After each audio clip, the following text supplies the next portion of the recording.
부산에서 경성으로 가고 오는 기차선로 이름은 경부선이라 하지요. 이 경부선 기차를 타고 여러분이 잘 아시는 대구 정거장에서 내려가지고 동쪽으로 나가는 조그마한 기차에 갈아타면 동쪽 바닷가 포항이라는 곳까지 갈 수 있어요. 그리고 경주라고 하는 아주 예전에 신라 임금이 사시던 곳에도 갑니다. 그런데 이 기차선로 이름은 동해중부선이라고 한답니다. 대구에서 이 기차를 타고 나면 다음 닿는 곳은 동촌이라는 정거장이고요. 그 다음은 어여쁜 이름을 가진 반야월이라는 정거장입니다. 이제 여러분께 하려는 이야기가 바로 이 반야월 정거장 근처에서 시작됩니다. 여러분이 이 이야기를 다 읽으시고 나서 일부러 만들어 쓴 거짓말 이야기겠지 하고 의심은 하지 마세요. 왜 그러냐 하면 의심 나시는 분은 누구든지 반야월이라는 곳에 오셔서 누구에게나 물어보시면 알 테니까요. 자, 여러분께 어서 이야기를 해야 하겠습니다. 얼마나 가엾고 감심할 만한 이야기인가 잘 읽어보시고 많이 동정해 주세요. 그런데요, 아까 말씀한 그 반야월이라는 곳 말입니다. 이곳에서 북쪽으로 향하여 2km만 걸어가면 높고 낮은 산들이 자욱히 둘러있는데 이 산골에 50호가량 되는 조그마한 동네가 하나 있어요. 이 동네 이름은 월남동이라고 부른답니다.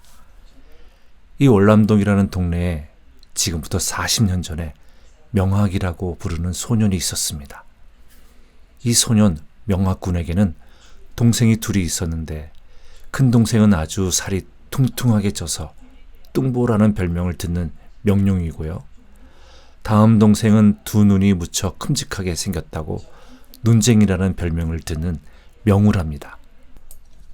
그런데 명학이만은 어떻게 잘생겼던지 아무 별명도 없었어요.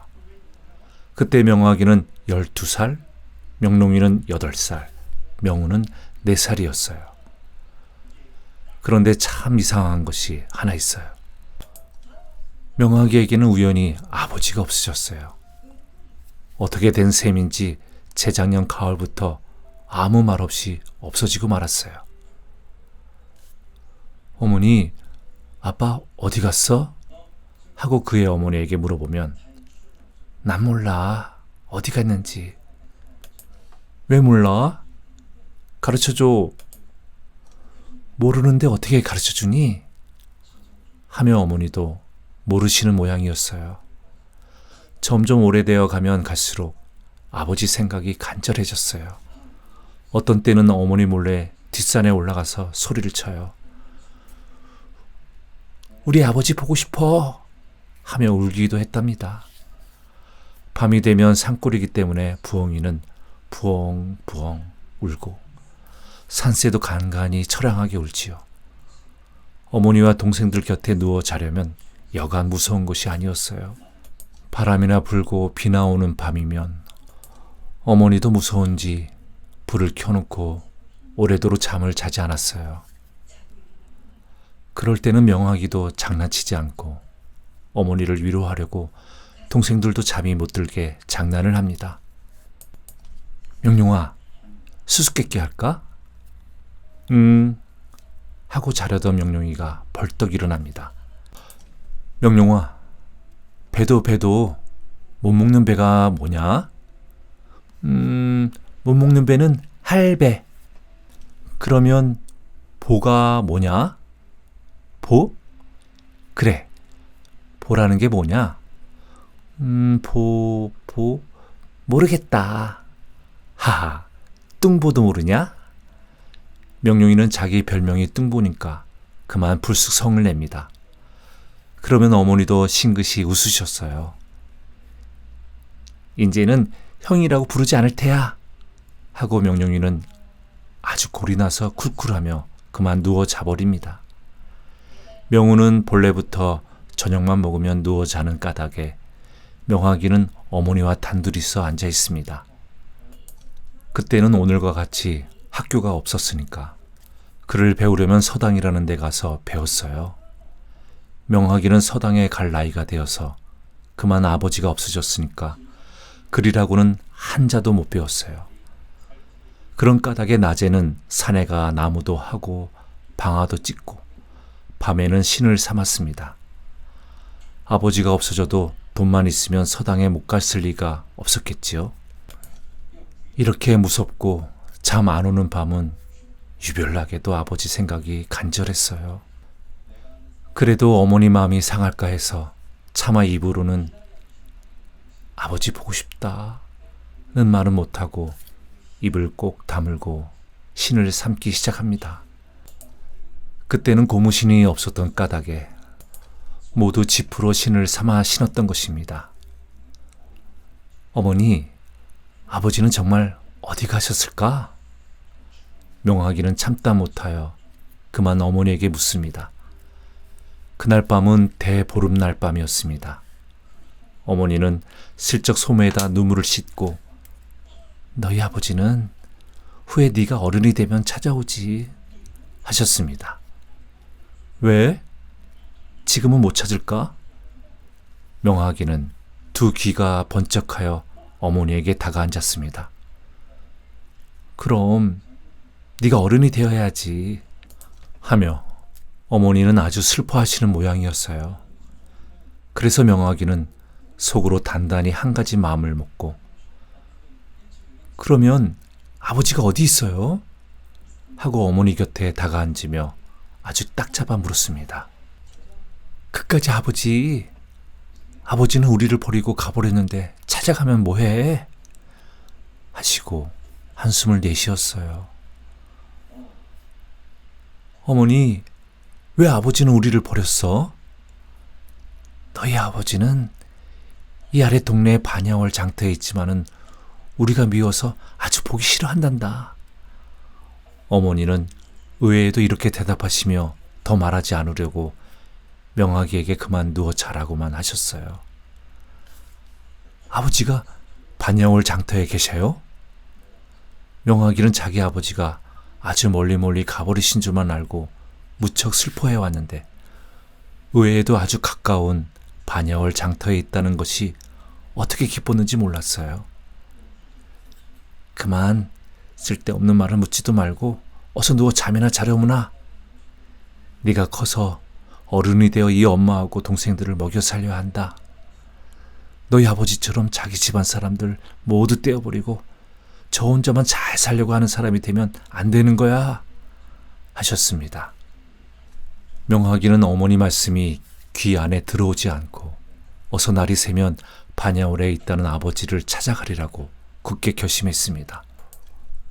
어머니는 공연히 아버지를 찾아가지 못하게 하느라고 그러는 것이지 무슨 아버지가 우리를 버리셨을 리가 있나? 아버지만 집에 오시면 나도 서당에 글 배우러 갈 수 있을 것이요. 아무리 바람 불고 비 오는 밤이라도 무섭지 않을 것이다. 아버지는 나를 보면 오죽 기뻐하실까? 하는 생각이 들며 명학이는 두 가슴이 기뻐 날뛰었어요. 그래서 어서 날이 새라고 빌며 잠자코 누워 잘 준비를 했습니다. 그 이튿날 아침이었습니다. 어머니가 알면 야단하실까 겁이 나서 동생 둘을 데리고 동네 아이들에게 놀러가는 척하고 집을 나섰습니다. 그날인즉 바로 정월 11의 날이라 대보름은 지났지만 그래도 아직 명절이라 산골 아이들은 고운 옷을 입고 놀았습니다. 명룡아, 너 명우 데리고 집에 가 있거라. 나는 지금 반야월 가서 사탕 사올게. 하고 꾀었습니다. 싫어. 나도 반야월에 갈 테야. 명룡이는 한사코 따라 나섰습니다. 명룡아, 그러면 저기 아이들 노는 데 가서 좀 놀고 있거라. 나는 집에 가서 어머니께 뭐 좀 얻어가지고 올게. 응? 하고 달랬습니다마는 명룡이는 듣지 않았습니다.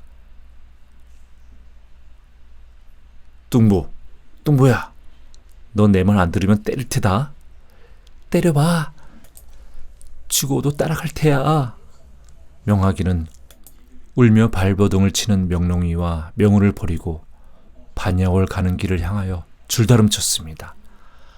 한참 다름질을 h치다가 돌아보니 명룡이와 명우는 소리쳐 울며 따라오더니 그만 길바닥에 주저앉아 명하기를 바라보고 있었습니다.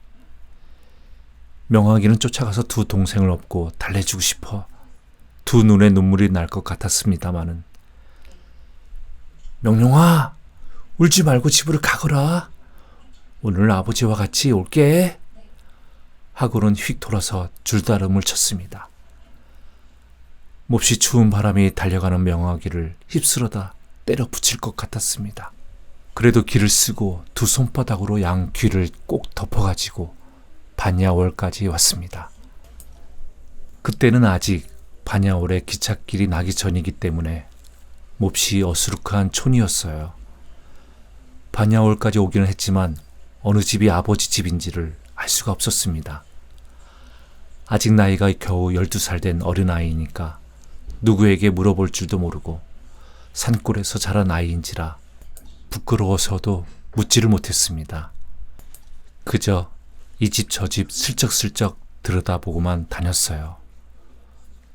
그러는 사이에 짧은 겨울해는 벌써 서산에 가까워졌으므로 아침도 아버지 만나고 싶은 생각에 채 먹지 못했고 점심도 못 먹었고 종일 이 집 저 집 돌아다니기만 했으므로 춥고 배가 고파 두 눈이 뒤통수를 뚫고 달아날 것 같았습니다. 온몸에 소름이 끼치고 배에서는 쪼글쪼글 소리만 났어요.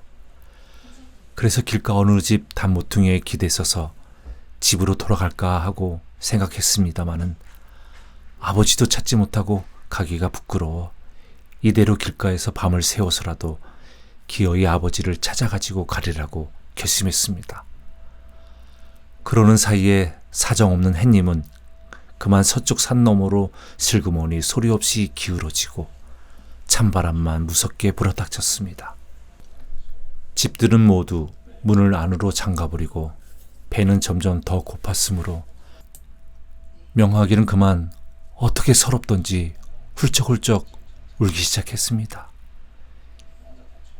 예, 너 네 집 아이냐? 왜 울고 있어? 하는 우렁찬 어른의 목소리에 명하기는 깜짝 놀라 쳐다봤습니다. 어떤 힘세게 생긴 사내 하나가 서 있어요. 그래서 명하기는 어떻게 반갑던지 월남에 있는 명하기입니다. 우리 아버지 어디 있어요? 하고 처음 보는 그 사내가 자기 아버지 집을 알고 있는 것인 줄만 믿고 물었습니다. 네 이름이 명하기인가? 나이는 몇 살이냐? 내 나이는 올해 12살입니다. 그러면 너는 네 아버지 집을 왜 모르니? 우리 아버지는 벌써 어느 때 집을 떠났는데 반야월에 산답니다. 그래서 찾아왔어요. 그래? 너 공연히 아버지 집 찾지 말고 내게 따라가지 않겠니? 싫어요. 안 되지. 내게만 따라오면 아버지도 찾을 수 있지. 반야월에는 암만 있어도 찾지 못할걸.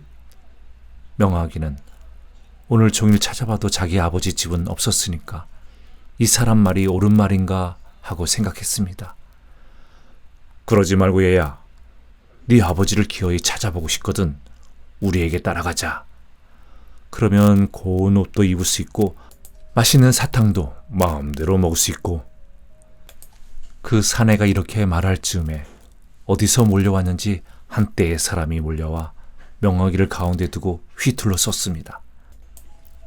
그놈 얼굴이 꽤 잘생겼는데? 옛다. 이거 너 줄까? 하고 그 중에 한 사람이 밥과자 한 가락을 주었습니다. 명하기는 배가 몹시 고픈 터이라 어떻게 고맙던지 그만 받아가지고 먹기 시작했습니다. 자, 모두 어서 가세. 얘야, 너도 따라오너라. 따라가 보면 얼마나 좋은지를 모른다. 여기 섰다가는 추워서 죽을 테지. 자, 어서 따라온. 했습니다.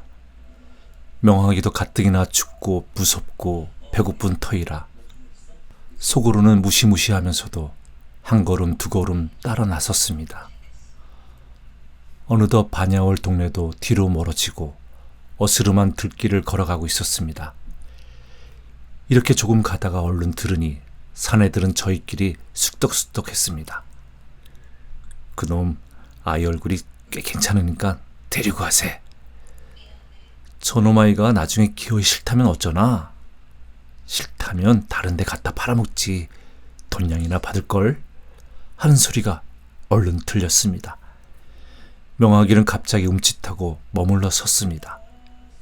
이 사람들은 도적놈들인가 보다 하고 무서운 생각이 와락 치받쳐 올라왔습니다. 어서 가! 한 사람이 명학이의 어깨를 잡아 끌었습니다. 싫어요. 나는 반야하루에 갈 텐데 당신들에게는 따라가지 않을 테예요. 하고 버티어 섰습니다. 그놈. 너 사람의 자식이 왜 그 모양이냐? 우리께만 따라가면 네 아버지를 만날 텐데. 하고 달랬습니다. 그래도 명학이는 무서운 생각이 놓이지 않았습니다. 길은 이미 어둡고 돌아보니 반야월은 멀었습니다. 그러면 우리 아버지를 어떻게 하시오? 어디 있어요? 하고 물었습니다. 알다 뿐인가? 너희 아버지도 우리와 같이 다니지. 오늘 밤에는 대구라는 데서 우리를 기다릴걸? 했습니다. 공연히 그러지 뭐. 아버지는 반야월에 있다는데 뭐. 아니야, 거짓말이다. 가보면 알지. 하고 사내들은 바꾸채로 말했습니다. 그래도 명학이는 아무래도 그 사람들이 도적놈 같아 보이며 자꾸 무서웠습니다. 자, 어린 놈이 다리가 아프지 않니? 내가 업고 갈까? 하더니 한 사람이 다짜고짜 명학이를 댕그렁 집어 업었습니다. 명학이는 월남동을 떠날 때 길가에서 따라오려고 울며 발버둥을 치던 명령이와 명우 생각이 나며 그만 소리를 질러 울었습니다. 그래도 자꾸 아버지를 만나게 해준다고 달랬습니다. 추운 것도 배고프던 것도 다 잊어버리고 명학이는 자꾸 소리쳐 울었습니다. 이놈의 자식! 저희 아버지를 찾아주려고 하는데 울기는 왜 울어? 보렴, 저 애도 울지 않고 잘 따라가는데. 하고 가리키는 것을 보니 역시 조그만 아이 하나가 이 사람들 판에 끼어가지고 걸어가고 있었습니다. 명학이는 그 아이를 보니 어서 그 아이에게 이 사람들이 정말 우리 아버지를 알고 있는지를 물어보고 싶었습니다. 그러나 업은 사내는 명학이를 아주 단단히 끼어 업고 암만 필요도 내려주지 않았습니다. 이러는 중에 한 동네에 닿았습니다. 길가 한 집을 찾아 들어가 모두 하룻밤 자고 가겠다고 주인과 의논을 하더니 방 안으로 들어갔습니다. 방 안에 들어가 불 밑에서 자세히 보니 많은 사내들 중에 꼭 명학이 저만큼 한 아이가 하나 섞여 있었습니다. 그 아이는 명학이를 자꾸 바라보았습니다. 그 중에도 머리를 따 내린 총각이 10사람이 있는데 모두 머리에 몹시 기름을 바르고 고운 옷을 입고 있고 9사람의 남자들은 모두 얼굴이 몹시 무섭게 생겼습니다. 아하, 도적놈이 아니라 사당패로구나 하는 생각이 문득 났습니다.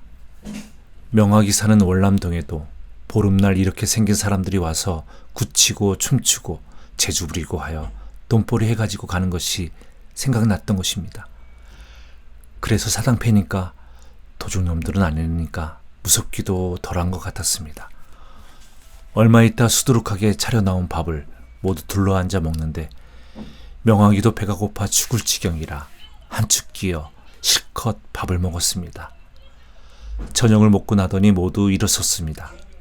무엇인지 왁자지껄한 법석을 하며 나갔습니다. 그 중에 한 사람이 야, 너희 작은 놈들 둘은 나오지 말고 누워 자거라. 우리는 한바탕 치고 올 테니 석들이 너는 저 애와 동무해가지고 꾸러미 속에 있는 강정도 내먹고 놀아라, 응? 명학이는 내일이면 아버지를 만날 테니 일찍 자 하고는 나가버렸습니다. 넓은 방 안에는 명학이와 석돌이라는 그 아이와 단둘이 남았습니다. 예, 너는 왜 이렇게 따라가니? 하고 명화기는 석돌에게 물었습니다. 그랬더니 석돌이는 방문을 열고 밖을 한번 내다보고는 다시 문을 닫고 그제야 명화기 곁에 앉으며 예, 이 사람들은 사당패란다. 너도 공연히 따라가지 마라. 너희 아버지를 안다는 것은 모두 거짓말이야. 나도 꼬임에 빠져 오긴 했지만 틈만 있으면 달아날 테야. 하고는 몹시 서러운 듯이 얼굴을 찌푸리더니 예, 지금 우리 달아날까? 하고 명화기를 바라다 보았습니다. 그렇지 않아도 지금 막 틈만 있으면 달아나리라는 생각을 단단히 한 명화기인 까닭에 그만 벌떡 일어나며 예, 우리 둘이니까 무섭지도 않을 테지. 어서 달아나자. 하고는 두 아이는 손을 맞잡고 살그머니 방을 나왔습니다. 바로 그 집 뒤 넓은 마당에서는 장작불을 놓고 구슬치며 그 사람들은 법석을 하고 있었습니다. 두 아이는 행여나 들킬까해서 조심조심하여 아까 오던 길을 보고 막 다름질을 쳤습니다.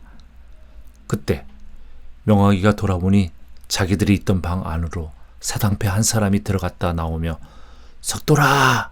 하고 부르는 소리가 요란하게 났습니다. 두 아이는 와락 겁이 나서 몸을 숨기려 했으나 열 1의 날 늦게 뜬 달이 밝게 비쳐 있어 평평한 들길이라 몸을 감출 곳이라고는 없었습니다. 2회, 3회 연재분은 찾을 수 없어서 4회 연재분으로 이어집니다. 물건만 두고 가거라. 그렇지 않으면 몇만리라도 따라간다. 명화기 가슴에는 새록새록 용기가 용솟음 쳤습니다. 그래서 얼른 길가에 있는 큼직한 돌멩이를 하나 집어들고 힘껏 도적의 다리를 향해 내던졌습니다. 아이고! 도적은 두어 번 한 발을 움켜쥐고 외발 모둠을 띄었습니다. 그 틈에 명화기는 또 두 번째 돌을 힘껏 던졌습니다. 아이고! 석돌아! 석돌아! 도적은 앞으로 푹 꼬꾸라지며 땅바닥에서 쩔쩔매며 소리를 쳤습니다. 그 사이에 명화기는 달려가 도적의 등에 올라앉으며 한 손으로 보통이처럼 둘둘 뭉쳐맨 비단 뭉치를 빼앗으려 했습니다. 그때 도적은 제 힘을 다하여 한번 굽이 넘기를 치며 명화기 다리를 감아 잡았으므로 그 바람에 등에서 미끄러진 명화기의 멱살을 조르며 뒤로 넘기고 명화기 가슴 위에 걸터 앉으려 했습니다. 이놈의 자식! 명화기도 죽을 힘을 다하여 두 손으로 도적의 옷깃을 붙잡으며 두 다리를 되는 대로 박찼습니다.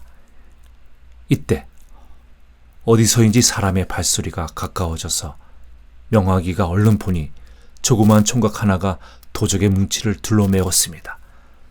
석돌이냐? 이놈의 자식을 죽여버려야겠다. 저 돌멩이를 얼른 하나 집어다오. 이놈, 조그만 놈이. 명화기는 멱살을 잡히고 구르면서도 겉결에 들리는 석돌이라는 이름에 두 귀가 번쩍했습니다. 그러나 멱살이 잡혔으므로 소리를 지르지 못하고 그저 두 다리로만 되는 대로 굽이 넘기를 치며 막 갔습니다. 석돌아! 이놈아! 어서 돌멩이다오! 그리고 너는 어서 어제 저녁 그곳에 가 있거라. 얼른! 이번에는 명화기 귀에 똑똑히 석돌이라는 말이 들렸습니다. 그 순간 도적은 커다란 돌멩이로 명화기의 머리를 향하여 내리쳤습니다. 명화기는 벌떡 굽이 넘기를 치며 그 돌멩이의 한쪽 어깨가 무너지도록 얻어맞았습니다. 두 번째, 도적이 돌멩이를 쳐들자 에잇! 하고 명화기는 도적의 상투를 잡아당기며 한 발을 웅크려 도적의 아랫배를 괴는 척하며 힘껏 박찼습니다. 도적은 이놈! 소리를 치면서도 멱살은 놓지 않았습니다. 명화기는 연의 아랫배를 박차며 간신히 도적의 가슴에 올라앉았습니다. 그리고 멱살을 뿌리치고 비단 뭉치를 가지고 달아나는 작은 도적편을 향하여 달렸습니다. 석돌아! 석돌아! 명화기 가슴은 헐떡이며 행여나 3년 전 사당패에서 같이 도망해 나온 그 석돌이가 아닌가 하여 비단도 비단이지만 어서 그 작은 도적의 얼굴을 보고 싶었습니다. 앞에서 달아나던 작은 도적은 뒤도 돌아보지 않고 막 달려가고 있었습니다. 석돌아! 나는 명학이다! 나는 명학이야!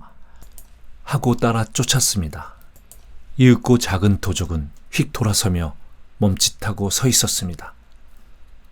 그 작은 도적은 석돌이었습니다. 네가 누구냐? 네가 누구냐? 둘은 똑같이 그렇게 부르짖었습니다. 사당패에서 달아나던 명학이다. 오! 석돌이는 그만 비단 뭉치를 집어던지고 달려오는 명학이를 향하여 서로 부딪히며 손을 맞잡았습니다. 그때 도적은 명학이에게 처음 얻어맞은 발을 간신히 끌고 쫓아왔습니다. 이거 이놈 석돌아! 서로 목을 안고 반가움에 목매어 있는 석돌이 멀미를 잡아 제꼈습니다. 석돌이는 3년 전 명학이와 같이 사당패에서 탈환한 이후 자기 고향으로 가는 길을 몰라 이리저리 거지 노릇을 하다가 지금 이 도적에게 붙들려 다니며 아무리 달아나려고 해도 달아나지 못하고 그대로 맘에 없는 도적이 되어버린 것이었습니다. 보시오, 이 아이는 내 동생이에요. 왜 도적질을 하오? 바로 살지 못하고. 명학이는 도적의 턱 밑에 딱 버티고 서서 오른손을 단단히 쥐고 도적의 아래턱을 치받았습니다. 그리고 비단 뭉치를 풀어젖히고 그 중에서 제일 값비싼 모보단 2필만 가지고 그 나머지는 도로 사서 도적에게 주며 이것은 대 것이 아니지만 당신에게 줍니다. 이것을 팔아 미천을 삼아가지고 장사를 하시오. 그리고 다시 2번 도적질은 마오. 석돌이는 내가 데리고 갑니다. 도적도 차차 이야기를 듣고 나더니 고맙다. 난들 도적질이 하고 싶어 하겠느냐? 배는 꼭 푸고 할 일은 없으니 그런 것이 아니냐? 그렇지 않아도 이번에 한번 큰 도적질을 해가지고는 다시 하지 않으려고 했단다. 하고는 그 비단 뭉치를 둘러매었습니다. 그러면 잘 가서 다시는 도적이 되지 마시오. 명학이와 석돌이는 도적을 돌려 세우고 걷기 시작했습니다. 3년 전 사당패에서 달아날 때처럼 손에 손을 꼭 잡고 전방으로 돌아왔을 때 안집에 있는 여편네, 아이들 글 선생, 계집에 하인 할 것 없이 불을 켜고 법석이었어요. 명학이는 도적에게 얻어맞은 어깨에서 흐르는 피가 손끝에까지 뚝뚝 떨어지는 것도 모르고 석돌이와 반가움에 자지러졌습니다. 그 이튿날 서울에서 내려온 주인에게 도적 맞은 이야기와 도적에게 비단을 준 말을 하고 그 비단값은 어느 때라도 돈벌이를 하면 갚겠습니다. 용서하십시오 하며 사죄했습니다. 주인은 명학이의 용기 있고 또 의리 있는 것을 칭찬하며 조금도 꾸짖지 않았어요. 그리고 석돌이도 그 집 전방에 명학이와 같이 쓰기로 했습니다. 그 후 명학이는 도적에게 맞은 상처가 다 나았으므로 갑자기 어머니와 동생들이 보고 싶어 주인에게 그 말을 했습니다. 가서 며칠 잘 쉬고 올 때는 어머니와 동생을 모두 데리고 이리로 이사를 오너라. 그동안 집은 내가 마련해 두겠다. 주인은 행여나 명학이가 다시 오지 않을까 하여 이렇게 신신당부를 하고는 돈 100냥과 어머니와 동생들의 옷감을 주었습니다. 명학이는 석돌이와 함께 주인에게 하직하고 월남동으로 갔습니다. 가는 길에 반야월 장터로 먼저 가서 고기를 사들고 명룡이와 명우가 좋아하는 사탕 과자와 강정을 사서 오래 보지 못하였던 그리운 월남동으로 들어갔습니다. 전이나 지금이나 다름없는 허물어진 자기 집 살인문 앞에서 들여다보니 명룡이와 명우는 웅크리고 방문 앞에 앉아있고 어머니는 부엌에서 무엇을 하고 있었습니다. 너무나 반가워 진작 들어가지 못하고 조금 서서 진정을 해가지고 석돌이와 둘이 쫓아 들어가며 엄마! 아이고 뚱보! 눈쟁이! 명룡이와 명우는 전날 같으면 별명을 부른다고 성을 내겠지만 기다리고 기다리던 형이 갑자기 쑥 들어왔으므로 너무 반가워 으악 하고 앉은 채 해울음을 울었습니다. 어머니도 그 소리에 놀라 뛰어나오시며 명학이를 보고 말문이 닫혔습니다. 엄마, 명학이는 가지고 온 물건을 뜰에 내던지고 어머니 품에 가 푹 안겼습니다. 명우와 명룡이는 그제야 벌떡 일어나서 어머니에게 안긴 명학의 뒤에가 두루막 자락을 잡고 형, 어디 갔다 왔어? 왜 안 왔어? 하고 채슬러 느꼈습니다. 이제는 다시 가지 말어. 밤에 무서웠어. 우리만 있으면 가지 말어. 하고 명룡이와 명우는 신신부탁이었어요. 그날 밤은 얼마나 반갑고 즐거운 밤이었던지요. 저 푸르고 넓은 하늘과 같이 크고 깨끗한 포부와 생각을 가지고 앞으로 나아가려는 명학이 자기 한 몸만을 위하지 않고 첫째, 부모, 형제, 일가, 친척, 한 동네, 한 거울, 한 나라, 더 나아가서 온 세상을 위하여 항상 바른 생각으로 열심히 나아가려는 명학이가 그 후 어떻게 되었는가 하는 이야기는 뒷날로 미루겠습니다.